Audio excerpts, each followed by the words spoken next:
Friends, welcome back to my YouTube channel. ಯಾರೆಲ್ಲ ನಮ್ಮ ಚಾನಲ್ನ ಸಬ್ಸ್ಕ್ರೈಬ್ ಮಾಡದೆ ನೋಡ್ತಿದ್ದೀರಾ, ಪ್ಲೀಸ್ ಸಬ್ಸ್ಕ್ರೈಬ್ ಮಾಡಿ, ಸಪೋರ್ಟ್ ಮಾಡಿ ಫ್ರೆಂಡ್ಸ್. ನಿನ್ನ ಜೊತೆ ನನ್ನ ಕತೆ ಧಾರಾವಾಹಿ ಎಂದಿನ ಸಂಚಿಕೆಯಲ್ಲಿ ಏನಾಗುತ್ತೆ ಅಂತ ನೋಡೋಣ ಬನ್ನಿ. ಮೊದಲಿಗೆ ಶ್ರವಣ್ ಮತ್ತೆ ಅಜಿತ್ ತುಂಬಾನೇ ಕೋಪದಲ್ಲಿರ್ತಾರೆ. ಆ ವಿಡಿಯೋನ ಶ್ರವಣ್ ನೋಡ್ಬಿಟ್ಟು ಅಶ್ವಿನಿ ಕೆನೆ ಹೊಡಿತಾನೆ. ನೀನ್ ಯಪ್ಪ ಅಂತ ಜೋರಾಗಿ ಕಿರಿಸ್ತಾಳೆ. ಮಾವ, ನಿಮ್ಗೆ ಸತ್ಯ ಗೊತ್ತಾಗ್ಬೇಕಾಗಿತ್ತಲ್ವಾ? ಗೊತ್ತಾಯ್ತಲ್ಲ ಇವಾಗ.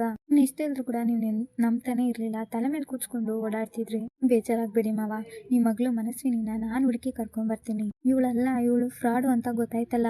ನಾ ಏನಾದ್ರೂ ಮಾಡಿ ನನ್ ಸತ್ಯನ ಬಾಯ್ ಬಿಡಿಸ್ತೀನಿ. ಇವಳು ಏನಕ್ಕೆ ಇಲ್ಲಿ ಬಂದಿದ್ದು, ಯಾರು ಇವಳನ್ನ ಕಳ್ಸಿದ್ದು ಎಲ್ಲಾನು ಕೂಡ ನಾನು ತಿಳ್ಕೊಂತೀನಿ. ನನ್ನ ಪೊಲೀಸ್ ಭಾಷೆಯಲ್ಲೇ ಇವಳನ್ನ ವಿಚಾರಿಸ್ತೀನಿ. ಈಗ ಸದಾನಂದ್ ಅಂತ ಜೋರಾಗಿ ಕೂಗ್ತಾರೆ. ಆಗ ಅಲ್ಲಿಗೆ ಸದಾನಂದ್ ಬರ್ತಾರೆ. ಆಗ ಕಾನ್ಸ್ಟೇಬಲ್ಸು, ಲೇಡಿ ಕಾನ್ಸ್ಟೇಬಲ್ಸು ಎಲ್ಲ ಬರ್ತಾರೆ. ಆಗ ಅಶ್ವಿನಿ, ಪಾಪ ಪ್ಲೀಸ್ ಅಪ್ಪ, ನನಗೆ ಅರೆಸ್ಟ್ ಆಗೋಕ್ಕೆ ಇಷ್ಟ ಇಲ್ಲ, ಪ್ಲೀಸ್ ಕಾಪಾಡಿಯಪ್ಪ, ತಪ್ಪಾಯ್ತಪ್ಪ ಆಗಂತ ನಾನು ಸುಳ್ಳು ಹೇಳಿಲ್ಲ ಅಪ್ಪ, ನನ್ನ ಕ್ಷಮಿಸ್ಬಿಡಿಯಪ್ಪ ಅಂತ ಅಶ್ವಿನಿ ಗೋಗರಿತಿರ್ತಾಳೆ ಶ್ರವಣ್ ಹತ್ರ. ಕಾನ್ಸ್ಟೇಬಲ್ ಅಶ್ವಿನಿನ ಹೇಳ್ಕೊಂಡು ಹೋಗ್ಬೇಕಾದ್ರೆ ದೇವಯ್ಯನಿಗೆ ತುಂಬಾ ಖುಷಿ ಆಗ್ತಿರುತ್ತೆ. ಆಹಾ, ಇಷ್ಟಿನಿಂದ ಇವಳು ಮನೆಯಿಂದ ಆಚೆಗೆ ಹೋಗೋದಿನ್ನೇ ಕಾಯ್ಕೊಂಡಿದ್ದೆ, ಒಳ್ಳೆ ಟೈಮ್ ಬಂದ್ಬಿಡ್ತು ಅಂತ ದೇವಯ್ಯನೇ ಅನ್ಕೊಂತಿರ್ತಾಳೆ. ಈ ಕಡೆ ಶ್ರವಣ್ 1 ನಿಮಿಷ ನಿಲ್ಸಿ ಅಂತ ಕಿರಿಚ್ತಾನೆ.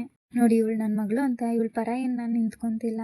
ಇವಳು ತಪ್ಪು ಮಾಡಿದಾಳೆ, ಆದ್ರೆ ಏನೇನೆಲ್ಲ ಆಯ್ತು ಅಂತ ಇವಳು ನಂಗೆ ರಾತ್ರಿನೇ ತಿಳಿಸಿದಾಳೆ ಅಂತ. ನಿಜ ಹೇಳು, ನಿನ್ ಕೈಲಿ ಈ ಕೆಲ್ಸನ ಮಾಡ್ಸಿದ್ ಯಾರು ಅಂತ ಹೇಳು ಅಂತ ಶ್ರವಣ್ ಕೇಳ್ತಾನೆ. ನನ್ನ ಕೈಲಿ ಈ ಕೆಲ್ಸನ ಮಾಡಿಸಿದ್ದು ಅಂತ ಹೇಳಿ ಮೊದಲಿಗೆ ದೇವಯ್ಯನ ಕಡೆ ಬೆರಳನ್ನ ತೋರಿಸ್ತಾಳೆ. ಆಮೇಲೆ ಎಲ್ರಿಗೂ ಕೂಡ ಶಾಕ್ ಆಗುತ್ತೆ. ಹಾಗೆ ಅದೇ ಕೈ ಬೆರಳನ್ನ ಅಂಜನಾ ಕೈಲಿ ಕೂಡ ತೋರಿಸ್ತಾಳೆ. ಆಗ ಅಂಜನಾಗೆ ಜೀವನೇ ಬಾಯಿಗೆ ಬಂದಂಗೆ ಆಗ್ಬಿಡುತ್ತೆ. ಆಮೇಲೆ ಪಕ್ಕದಲ್ಲಿ ಅಪೇಕ್ಷಾ ಉಳ್ಕೊಂಡಿರ್ತಾಳೆ. ನಂತರ ಅಪೇಕ್ಷಾ ಕಡೆ ಬೆರಳು ಮಾಡಿ ತೋರಿಸ್ಬಿಡ್ತಾಳೆ. ಅಪೇಕ್ಷಾನೇ ನಂಗೆ ಕೆಲಸ ಮಾಡಕ್ ಹೇಳಿದ್ದು ಅಂತ ಅಶ್ವಿನಿ ಎಲ್ರ ಮುಂದೆ ಹೇಳ್ಬಿಡ್ತಾಳೆ. ಇವಳು ಮನೇಲೆ ಉಳ್ಕೊಂಡ್ಬಿಡ್ತಾಳಲ್ಲ ಅಂತ ದೇವಯ್ಯನಿಗೆ ಕೋಪ ಬರ್ತಿರುತ್ತೆ. ನನ್ನ ಹೆಸರು ಹೇಳಲ್ಲ ಅಂತ ಕಾನ್ಫಿಡೆನ್ಸ್ ಇತ್ತು, ಆದ್ರೆ ಎಲ್ರ ಮುಂದೆ ಅಪೇಕ್ಷೆ ಹೆಸರು ಹೇಳ್ಬಿಟ್ಟು ಅವಳನ್ನ ಅಪರಾಧಿ ಮಾಡ್ಬಿಟ್ಲು. ಹೌದು, ಈ ಭೂಮಿ ಮನೇಲಿರೋದು ಅಪ್ಪುಗೆ ಇಷ್ಟ ಇರ್ಲಿಲ್ಲ. ಅಪ್ಪು ಹತ್ರ ಭೂಮಿನ ಆಚೆ ಹಾಕೋದಕ್ಕೆ ನನ್ಗೆ ಹೆಲ್ಪ್ ಮಾಡು ಅಂತ ಕೇಳಿದ್ರು. ಆದ್ರೆ ಅವಳು ಕೇಳಿದ ಮಾತಿಗೆ ನಾನೇನು ಒಪ್ಕೊಂತ ಇರ್ಲಿಲ್ಲ. ಆದ್ರೆ ಇವತ್ತು ಯಾಕೋ ತುಂಬಾ ರಿಕ್ವೆಸ್ಟ್ ಮಾಡ್ಕೊಂಡ್ಲು ಅನ್ನೋ ಒಂದು ಕಾರಣಕ್ಕೆ ಗಾಜಿನ ಚೂರು ಹಾಕೋದಕ್ಕೆ ಒಪ್ಕೊಂಡು ನಾನು ಹಾಕಿದ್ದು. ಆದ್ರೆ ಈ ರೀತಿ ಎಲ್ಲ ಆಗುತ್ತೆ ಅಂತ ನಂಗೆ ಗೊತ್ತಿರ್ಲಿಲ್ಲ ಅಪ್ಪ, ದಯವಿಟ್ಟು ನನ್ನ ಕ್ಷಮಿಸ್ಬಿಡಿ ಅಂತ ಹೇಳಿರ್ತಾಳೆ ಅಶ್ವಿನಿ. ಈ ಕಡೆ ಸಂಗೀತವಂತರೂ ಸಿಕ್ಕಾಪಟ್ಟೆ ಕೋಪ ಬಂದಿರುತ್ತೆ. ಬಾಯಿ ಮುಚ್ಕೊಂಡು ಮಾತಾಡಿ ಅಕ್ಕ, ಇಲ್ಲ ಅಂದ್ರೆ ನಿನ್ ಕೆಲ್ಸ ನೀನೇ ಮಾಡಿದ್ದು ಅಂತ ಅಪೇಕ್ಷನ್ ಕೇಳ್ತಿರುವಾಗ ಈ ಕಡೆ ಸಂಗೀತ ಅವರು ತುಂಬಾನೇ ಕೋಪ ಮಾಡ್ಕೊಂಡು, ನೀನ್ ನನ್ ಮಗಳೇನೆ, ನೀನೇನೆ ಕೆಲಸ ಮಾಡಿಸಿದ್ದು ಅಂತ ಜೋರಾಗಿ ಬೈಯೋದಕ್ ಶುರು ಮಾಡ್ತಾರೆ. ಹಂಗೆ ಕಪಾಳ ಕೂಡ ಹೊಡಿತಾರೆ. ಇನ್ನೊಂದ್ ಕಡೆ ದೇವಯಾನಿ 3 ಜನ ಹತ್ರ ಬಂದ್ಬಿಟ್ಟು ಇಂಡೈರೆಕ್ಟ್ ಆಗಿ ಈ ಕೆಲಸ ಮಾಡು ಅಂತ ಹೇಳೋಗಿರ್ತಾರೆ. ಅಪೇಕ್ಷಾ ಈ ಕೆಲ್ಸನ ಅಶ್ವಿನಿಗೆ ಮಾಡು ಅಂತ ಹೇಳಿರ್ತಾಳೆ. ಆ ಭೂಮಿಕಾ ಕಾಲ್ ಮುರ್ಕೊಂಡು ಒಂದ್ ಮೂಲೆಯಲ್ಲಿ ಬಿದ್ದಿರ್ಬೇಕು.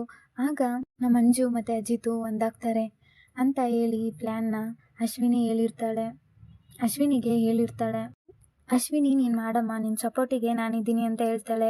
ಇಲ್ಲ, ನಾನ್ ಮಾಡಲ್ಲ ಅಂತ ಅಶ್ವಿನಿ ಹೇಳ್ತಾಳೆ. ನಾನೇನಾದ್ರೂ ಸಿಕ್ಕಾಕೊಂಡೆ ಅಂದ್ರೆ ಮುಗೀತು, ಇಲ್ಲ ನಾನು ಈ ಕೆಲಸ ಮಾಡಲ್ಲ ಅಂತ ಹೇಳಿರ್ತಾಳೆ. ಕ್ಯಾಮ್ರಾ ಇದೆ, CC ಕ್ಯಾಮ್ರಾ ಇದೆ, ಎಲ್ಲ ವರ್ಕ್ ಆಗುತ್ತೆ, ಅದ್ರಲ್ಲಿ ಕಾಣದೇ ಇರೋ ತರ ನಾನ್ ಮಾಡ್ತೀನಿ. ವಿಡಿಯೋಗ್ರಾಫರ್ ಕೂಡ ಎಲ್ಲ ವಿಡಿಯೋನು ಕೂಡ ಮಾಡಲ್ಲ, ನಾ ಫೋಕಸ್ ಮಾಡಿ ಯಾವ್ದೋ ಒಂದೊಂದ್ ಮಾಡ್ತಾನೆ ಅಷ್ಟೇ. ಇದನ್ನ ಮಾಡದೇ ಇರೋ ತರ ನಾನ್ ತಡಿತೀನಿ. ಕ್ಯಾಮ್ರಾ ಮುಂದೆ ಅಡ್ಡ ಬಂದು ನಾನ್ ನಿಂತ್ಕೊಂಡು ವಿಡಿಯೋ ಮಾಡೋಕೆ ಬಿಡಲ್ಲ. ಈ ತರ ಒಂದ್ ಐಡಿಯಾನ ಅಪ್ಪು ಕೊಟ್ಟಿರ್ತಾಳೆ. ಇದನ್ನೆಲ್ಲ ಅಪ್ಪು ಒಂದ್ಸಲ ನೆನ್ಸ್ಕೊಂಡ್ಬಿಡ್ತಾಳೆ. ಆಗ ಈ ಕಡೆ ಬಾಯ್ ಬಿಡೆ ಅಂತ ಸಂಗೀತ ಅವ್ರು ಹೇಳ್ತಿರ್ಬೇಕಾರೆ ಹೌದು ಅಂತ ತಲೆ ಅಲ್ಲಾಡ್ಸ್ತಾಳೆ. ನನ್ನಂತೋಳ ಹೊಟ್ಟೆಯಲ್ಲಿ ನಿನ್ನಂತೋಳು ಹೆಂಗೆ ಹುಟ್ಟಿದ್ದೆ? ಅಪ್ಪುಗೆ ಚೆನ್ನಾಗಿ ಸಂಗೀತ ಹೊಡಿತಾಳೆ.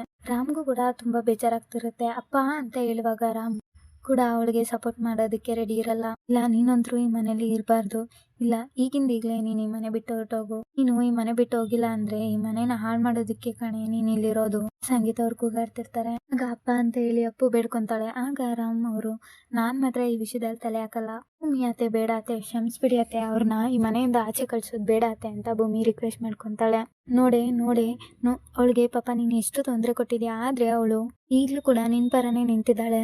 ಅವಳಿಗೆ ಕಷ್ಟ ಕೊಡೋಕೆ ನಿಂಗೆ ಯಾವ ತರನೇ ಮನ್ಸು ಬಂತು? ನೀನು ಈ ಮನೇಲಿ ಇರಬಾರ್ದು, ಹೋಗ್ತಾ ಇರುವಂತ ಸಂಗೀತ ಅವ್ರು ಹೇಳ್ತಾರೆ.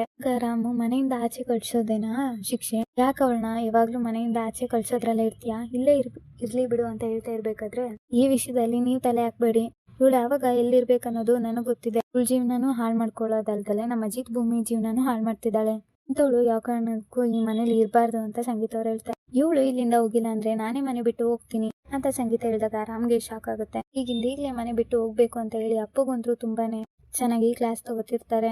ಇನ್ನೊಂದ್ ಕಡೆ ಮನೆಯವರೆಲ್ಲರೂ ಕೂಡ ಇವಳು ಹೋಗೋದೇ ಸರಿ ಅಂತ ಹೇಳ್ಬಿಟ್ಟು ಸೈಲೆಂಟ್ ಆಗಿರ್ತಾರೆ. ಅಜ್ಜಿಗಂತೂ ಏನ್ ಹೇಳ್ಬೇಕು ಅಂತಾನೆ ಗೊತ್ತಿಲ್ಲ. ಯಾಕಂದ್ರೆ ಇಷ್ಟು ದಿನ ಅಪ್ಪು ಅಂತ ಅಪ್ಪು ಪರ ವಹಿಸ್ಕೊಂತಿದ್ರು.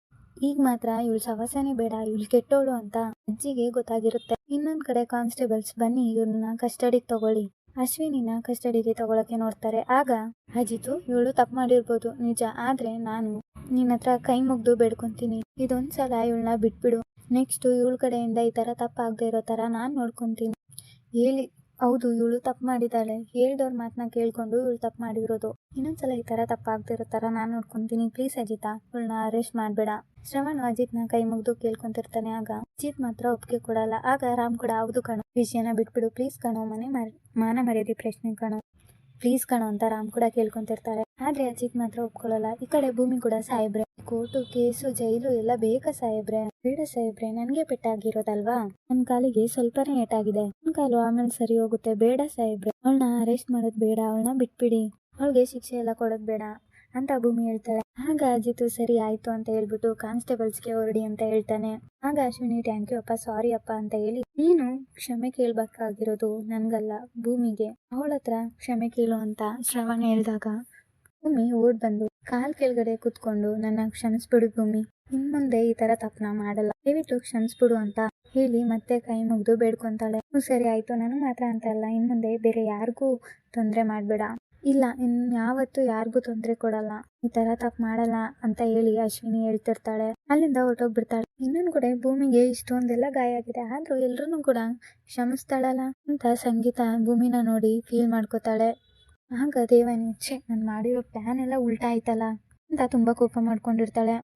ಈ ಕಡೆ ಶ್ರವಣ ನೀನ್ ಮೈಸೂರ್ಗೆ ಹೋಗಿದ್ದೆ ಅಂತ ಹೇಳಿದ್ಲು ದೇವಾಯನಿ, ಏನಾಯ್ತು ಹೋಗಿದ್ ಕೆಲ್ಸ ಅಂತ ಸಂಗೀತ ಅವ್ರು ಕೇಳ್ತಿರುವಾಗ, ಯಾರೋ ದೇವಯಾನಿ ಫ್ರೆಂಡು ಶಾರದನ್ ತರನೇ ಕಂಡ್ರು ಅಂತ ದೇವಯಾನಿಗೆ ಹೇಳಿದ್ರಂತೆ. ಹಾಗಾಗಿ ನಾನು ಹೋಗಿ ಬಸ್ ಸ್ಟ್ಯಾಂಡ್ ಅಲ್ಲೆಲ್ಲ ಹುಡುಕ್ದೆ, ಎಲ್ಲೂ ಸಿಗ್ಲಿಲ್ಲ, ಅಲ್ಲಿ ಶಾರದಾ ಇರ್ಲಿಲ್ಲ, ಬೇರೆ ಯಾರೋ ಇದ್ರು, ಚಾಮುಂಡೇಶ್ವರಿ ಬೆಟ್ಟದಲ್ಲಿ ಕೂಡ ಇದ್ರು ಅಂತ ಸುಳಿವು ಸಿಕ್ಕಿಟ್ಟು ಅಲ್ಲಿ ಕೂಡ ಹೋಗಿ ವಿಚಾರಿಸ್ದೆ, ಆದ್ರೆ ಅಲ್ಲೂ ಯಾರು ಇರ್ಲಿಲ್ಲ. ಆಗ ಶ್ರವಣ ಬೇಜಾರು ಮಾಡ್ಕೊಂಡು ಹೇಳ್ತಾನೆ, ಸಾಹೇಬ್ರೆ ಖಂಡಿತವಾಗ್ಲು ಒಳ್ಳೆ ದಿನಗಳು ಬರುತ್ತೆ, ಏನು ಸ್ವಲ್ಪ ದಿನದಲ್ಲೇ ಶಾರದಾ ಅವರು ಸಿಗ್ತಾರೆ ಸಾಹೇಬ್ರೆ, ಅವರು ನಿಮ್ಗೆ ಸಿಗುವಂತ ಟೈಮು ಬಂದೇ ಬರುತ್ತೆ ಸಾಹೇಬ್ರೆ ಅಂತ ಭೂಮಿ ಹೇಳ್ತಿರ್ತಾಳೆ. ಆ ನಂಬಿಕೆ ಇರೋದ್ರಿಂದನೇ ನಾನು ಇನ್ನು ಜೀವಂತವಾಗಿದ್ದೀನಿ, ಪ್ರತಿದಿನ ಪ್ರತಿ ಕ್ಷಣ ನಂಬಿಕೆಯಿಂದನೇ ನಾನು ಬೆಳಗ್ಗೆ ಎದ್ದೊಳ್ತಿದ್ದೀನಿ, ರಾತ್ರಿ ಮಲಗ್ತಿದ್ದೀನಿ, ಊಟ ಮಾಡ್ತಿದ್ದೀನಿ, ಎಲ್ಲಾನು ಕೂಡ ಶಾರದಾ ಗೋಸ್ಕರ ಅಂತ ಹೇಳ್ದಾಗ ಎಲ್ಲ ಒಳ್ಳೇದಾಗುತ್ತೆ.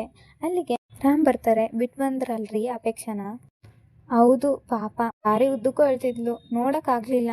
ರಾಮ್ ಹೇಳ್ಕೊಂಡಾಗ ಹೌದು ಮಾಮ್ ಅವಳು ತಪ್ಪು ಮಾಡಿದಾಳೆ, ಅಕ್ಕ ತುಂಬಾ ಅಳ್ತಿದ್ಲು ಮಾಮ್ ಅಂತ ನಚಿಕೇತ ಹೇಳ್ತಾನೆ. ನೀನ್ ಅಕ್ಕ ಆಗೋಕ್ಕೂ ಮುಂಚೆ ಅವಳು ನನ್ ಮಗಳು ಕಣೋ, ಅವಳು ಎಲ್ಲಿದ್ರೆ ಚೆನ್ನಾಗಿರ್ಬೋದು ಅನ್ನೋದನ್ನ ನಂಗೆ ಗೊತ್ತಿದೆ, ನೋಡೋಣ ಈ ಸಲನಾದ್ರೂ ಮಿಸ್ ಆದ್ರೆ ಏನಂತೆ, ಇನ್ನೊಂದ್ಸಲ ಹಬ್ಬ ಬರುತ್ತಲ್ಲ ಅವಾಗ ಕರ್ಸ್ಕೊಳೋಣ, ಇವಾಗ ಅವಳೋಗಿದ್ ಸರಿ ಅಂತ ಹೇಳ್ಬಿಟ್ಟು ಸಂಗೀತ ಹೇಳ್ತಿರ್ತಾಳೆ. ಇನ್ನೊಂದ್ ಕಡೆ ಸಂಗೀತ ನವರಾತ್ರಿ ಹಬ್ಬಕ್ಕೆ ನಮ್ಗೆ ಒಳ್ಳೇದಾಗೇ ಆಗುತ್ತೆ, ಶಾರದಾ ನಮ್ಗೆ ಖಂಡಿತವಾಗ್ಲೂ ಸಿಗ್ತಾಳೆ ಅಂತ ಅಜ್ಜಿ ಕೂಡ ಹೇಳ್ತಾರೆ. ನೋಡಿ ಗಣೇಶನ್ ಪೂಜೆ ಮಾಡಿದಾಗ ಅಜಿತನ್ ಟ್ರಾನ್ಸ್ಫರ್ ಎಲ್ಲ ಕ್ಯಾನ್ಸಲ್ ಆಯ್ತು ಅಲ್ವಾ, ಹಾಗೆ ನವರಾತ್ರಿ ಹಬ್ಬಕ್ಕೆ ಗೊಂಬೆಗಳನ್ನೆಲ್ಲ ಪೂಜೆ ಮಾಡಿ ಖಂಡಿತ ನಮ್ ಶಾರದಾ ಸಿಗ್ತಾಳೆ. ನೀ ಎಲ್ಲ ಕೂಡ ತಯಾರಿ ಮಾಡ್ಕೊಂಡಿದ್ಲು, ಎಲ್ಲ ತರದ ಗೊಂಬೆ ಕೂಡ ತಂದಿದ್ಲು. ಭೂಮಿ ಗೊಂಬೆ ಕೂರ್ಸ್ಬೇಕು ಅಂತ ಎಲ್ಲ ರೆಡಿ ಮಾಡ್ಕೊಂಡಿದ್ಲು, ಗೊಂಬೆನ ಕೂರ್ಸೋದಷ್ಟೇ ಬಾಕಿ, ಆಮೇಲೆ ನೈವೇದ್ಯಕ್ಕೆ ರೆಡಿ ಮಾಡಿ ಒಂದು ಪೂಜೆನ ಮಾಡ್ಬಿಟ್ರೆ ಎಲ್ಲ ಒಳ್ಳೇದಾಗುತ್ತೆ, ಶಾರದಾ ಕೂಡ ಸಿಗ್ತಾಳೆ ಅಂತ ಸಂಗೀತ ಹೇಳ್ತಾಳೆ. ಇನ್ನು ಭೂಮಿ ನಿನ್ನ ರೂಮ್ ಕಳಿಸ್ಬೇಕು ಇರು ಅಂತ ಹೇಳಿ ಅಜಿತ್ನ ಕರಿತೀನಿ ಅಂದಾಗ, ಇವತ್ತು ಅಜಿತ್ ತುಂಬಾ ಡಿಸ್ಟರ್ಬ್ ಆಗಿದ್ದಾನೆ, ಅವನು ಮನೆಯಲ್ಲಿ ಇಲ್ಲ, ನನ್ ಮಗಳು ಮಾಡಿರೋ ತಪ್ಪಿಗೆ ಇವತ್ತು ಭೂಮಿನ ನಾನೇ ಎತ್ಕೊಂಡೋಗ್ತೀನಿ, ನಾನೇ ಮೇಲ್ ಕೂರಿಸ್ತೀನಿ ಅಂತ ಶ್ರವಣ್ ಅವರು ಹೇಳ್ತಾರೆ. ಅದು ಕೂಡ ಭೂಮಿ ಪರ್ಮಿಷನ್ ಕೊಡ್ಬೇಕು ಅಂತ ಹೇಳ್ದಾಗ, ಅಪ್ಪ ನಾನು ನೀವೇ ನನ್ನಪ್ಪ ಅಂತ ಅನ್ಕೊಂಡಿದ್ದೀನಿ, ನಮ್ಮಪ್ಪ ನನ್ನ ಎತ್ಕೊಂಡ್ರೆ ಬೇಡ ಅಂತೀನ ಸಾಹೇಬ್ರೆ ಅಂತ ಹೇಳ್ಬಿಟ್ಟು ಭೂಮಿ ಎತ್ಕೋ ಅಂತ ಫೀಲ್ ಮಾಡ್ತಿರ್ತಾಳೆ. ಆಗ ಮಗಳನ್ನ ಎತ್ಕೊಂತೀನಿ ಅನ್ನೋ ಖುಷಿಲಿ ಶ್ರವಣ್ ಎತ್ಕೊಂಡೇ ಬಿಡ್ತಾನೆ. ತುಂಬಾ ದಿನಗಳ ನಂತರ ಮಗಳನ್ನ ಎತ್ಕೊಳ್ಳೋ ಅವಕಾಶ ಸಿಕ್ಕಿದೆ ಅಂತ ಹೇಳಿ ಶ್ರವಣ್ ನನಗೆ ಗೊತ್ತಿಲ್ದೇನೆ ಫೀಲ್ ಆಗ್ತಿರುತ್ತೆ. ಇನ್ನೊಂದ್ ಕಡೆ ಭೂಮಿ ನಾನು ನನ್ನ ಅಪ್ಪನ ತೋಳಲ್ಲಿದ್ದೀನಿ, ನನ್ನ ಅಪ್ಪ ನನ್ನ ಎತ್ಕೊಂಡಿದ್ದಾರೆ ಅಂತ ತುಂಬಾನೇ ಖುಷಿ ಪಡ್ತಿರ್ತಾಳೆ. ಭೂಮಿನ ರೂಮ್ಗೆ ಎತ್ಕೊಂಡು ಹೋಗ್ತಾ ಇರ್ತಾರೆ ರೆಸ್ಟ್ ಮಾಡೋಕೆ. ಶ್ರವಣ್ ಅವರು ತುಂಬಾ ಖುಷಿಯಾಗಿ ಮಗಳನ್ನ ಎತ್ಕೊಂಡು ಹೋಗ್ತಿರ್ತಾರೆ. ಈ ಕಡೆ ಸಂಗೀತ ಇದನ್ನೆಲ್ಲ ನೋಡಿ ತುಂಬಾನೇ ಖುಷಿ ಪಡ್ತಿರ್ತಾಳೆ. ಅಪ್ಪ ಮಗಳು ಒಂದ್ರ ಹತ್ರು ಅಂತ ನನ್ಗೆ ಯಾಕೋ ಅನಿಸ್ತಿದೆ, ಕೊನೆಗೂ ಇವಳೆ ಯಾಕೆ ನನ್ ಮನಸ್ವಿನಿ ಆಗಿರ್ಬಾರ್ದು ಅಂತ ಸಂಗೀತ ಅವರು ಉಳ್ವೊಳಗೆ ಅನ್ಕೋತಿರ್ತಾಳೆ. ಇಲ್ಲಿಗೆ ಈ ಒಂದು ವಿಡಿಯೋ ಸಂಚಿಕೆ ಮುಕ್ತಾಯವಾಗುತ್ತದೆ. Thanks for watching.